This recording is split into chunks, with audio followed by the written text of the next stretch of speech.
Hi, how are you? This is George Carlin, one of your fellow postgraduates of KXOL, and I want to say hello to everyone. And I don't know if congratulations is what you say at a reunion. I don't think so, but I'll say it anyway. And I hope you're having a lot of fun swapping stories and getting reacquainted.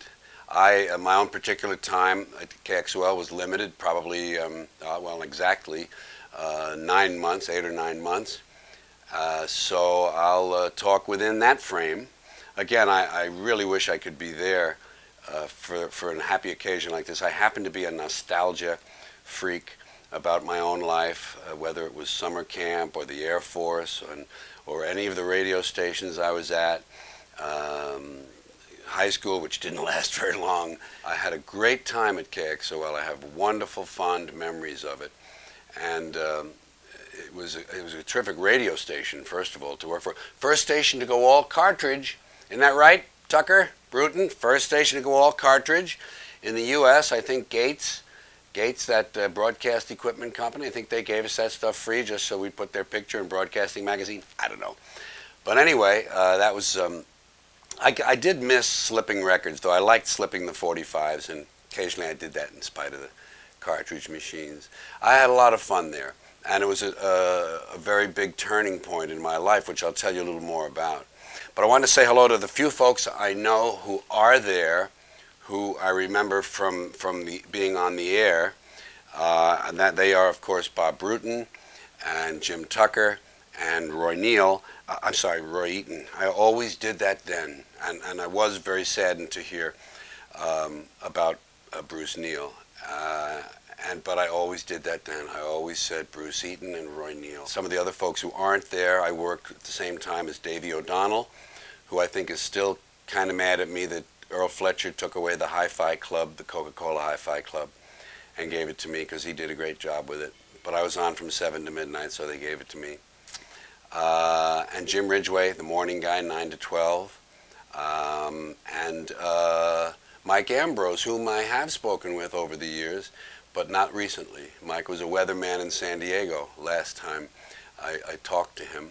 He was midnight till 5 in the morning or whenever the morning shift started. You know, I came there when I was 22. I was 22 years old. I just turned 22 a month or two before. And in fact, it was July 13th, 1959. And I was fresh out of a radio station in Boston where I'd been fired a month earlier for driving their mobile news unit from Boston to New York City over the weekend to buy some pot. They had a prison break at Walpole over that weekend. They wanted to cover it.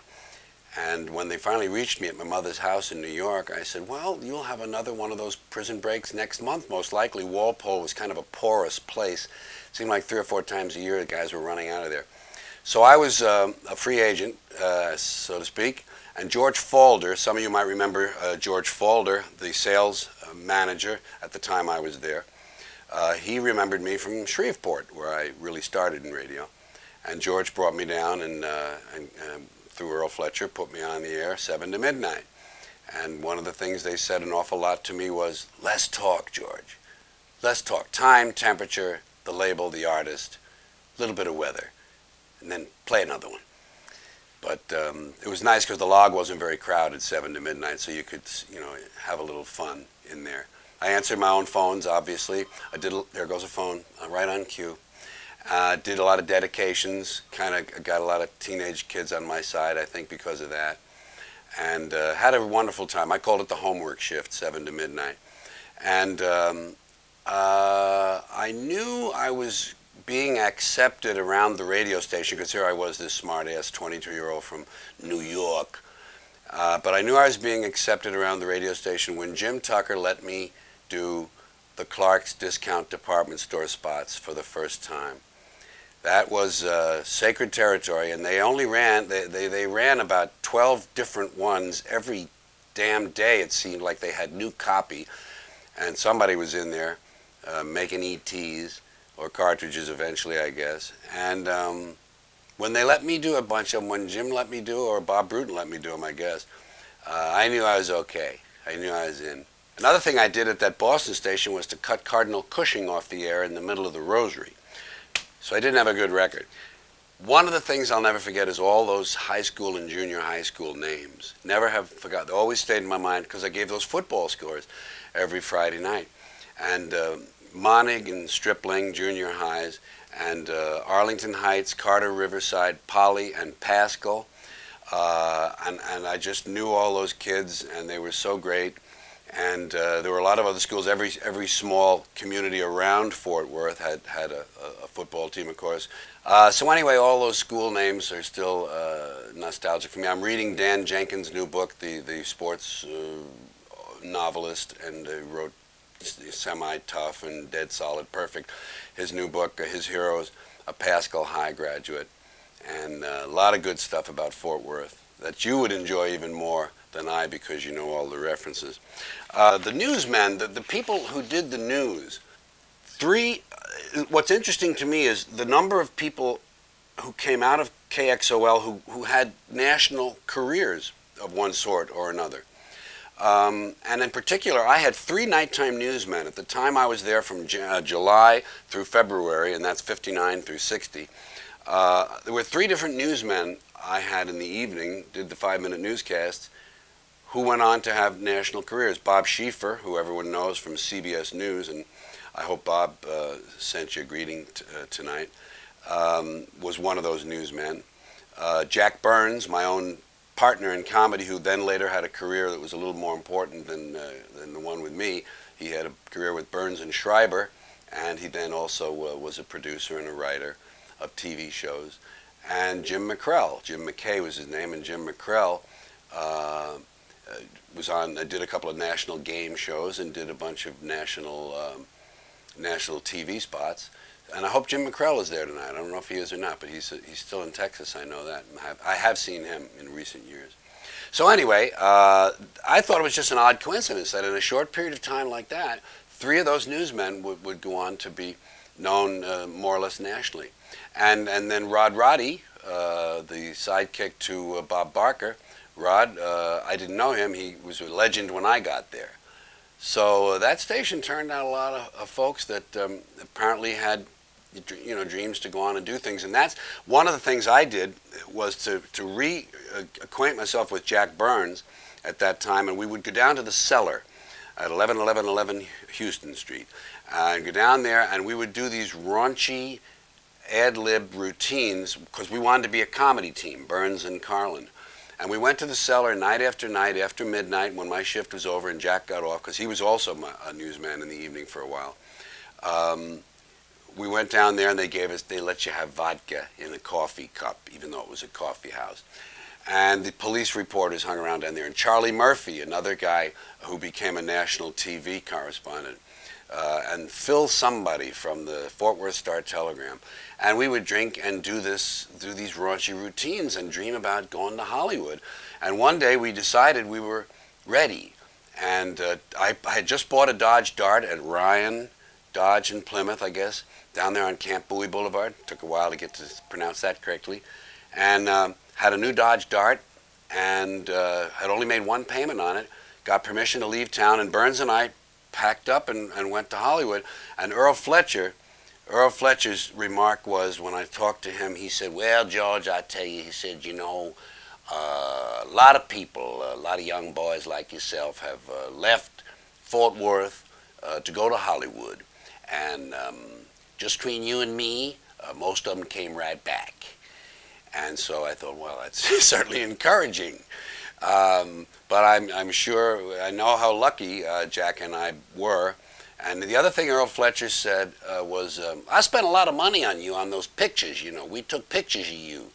And getting them little fan club cards, it costs a lot of money."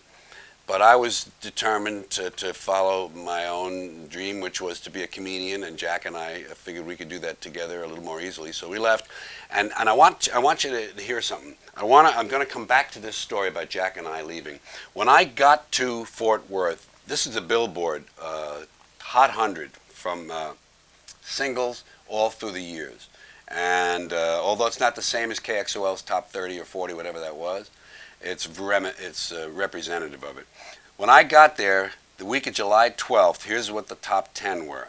The Battle of New Orleans, Johnny Horton, Lonely Boy, Paul Anka, Personality, Lloyd Price. Dream Lover, Bobby Darin. Lipstick on Your Collar, Connie Francis. Waterloo, Stonewall Jackson. Tallahassee Lassie, Freddie Cannon. Bobby Socks to Stockings, Frankie Avalon. That's just, that's not 10, I think, but Tiger by Fabian, and Along Came Jones, My Heart is an Open Book, Quiet Village. Those were the hits when I got there in July. When I was leaving, Jack and I, when we were leaving in February, these were the top hits in Billboard that week. Teen Angel, Running Bear, Handyman, He'll Have to Go, Jim Reeves, Where or When, Dion and the Belmonts, Theme from a Summer Place, What in the World's Come Over You, Jack Scott, Lonely Blue Boy, Conway Twitty, Let It Be Me, the Everly Brothers, and El Paso, Marty Robbins. In addition, Wild One and You Got What It Takes and Pretty Blue Eyes and a few other things there. But I want to mention the El Paso one. We played the heck out of that. There was a 4-minute and something version of it, which didn't play well on commercial stations usually, but we played the long version always at KXOL. I can still see that record. And it was on its way in February at this time. It was number 10, and 15 weeks on the chart. So it was on its way down. It was dropping off. And when we left, we were going to drive west, and it was midnight. We just got in the car right after my shift to drive west on Highway 80. And the first big stop is El Paso. And as we drove away, Mike Ambrose came on the air. And Mike was saying goodbye to me and to Jack on the air for a number of times over the first hour. And we could, of course, hear the KXOL signal for a long way at night especially. And he played El Paso, probably played it 4 times in that hour because we were heading that way. And I will never forget that. I'll never forget leaving there, having gained so much by being there. Burns and I did a lot of dreaming. We shared an apartment over on Dorothy Lane, and we would sit up watching the Jack Parr show at night and watch the whole show, of course, but especially the new comedians as they'd come on. And we would dream about ourselves being on there. We were just sitting there in our underwear with beer cans and still in radio. We hadn't decided to leave yet. Still in radio, probably still December of '59. And we would dream about what it would be like to be on the Jack Parr show, and we would improvise these interviews. We'd make believe one of us was Parr and the other was one of the two of us, and we would do these filthy improvs, these horribly dirty, funny, fake interviews, and laugh and laugh. And we were on that show in October of that year. We got on there 8 months after we left Fort Worth. We were actually on the Jack Parr show, and I can't believe that still to this day. But I mention it because people have dreams, and sometimes they come true, and mine did, and Jack's did, and I wanted to say that KXOL had a big part in that. It was pivotal. Burns and I would not have gotten together and gotten that head start on our careers the way we did. Things would have developed in a slightly different way. So I thank KXOL for that. And I thank everyone I knew there for making me feel welcome and for giving me a chance to express my goofy self at night and putting up with the kid from New York.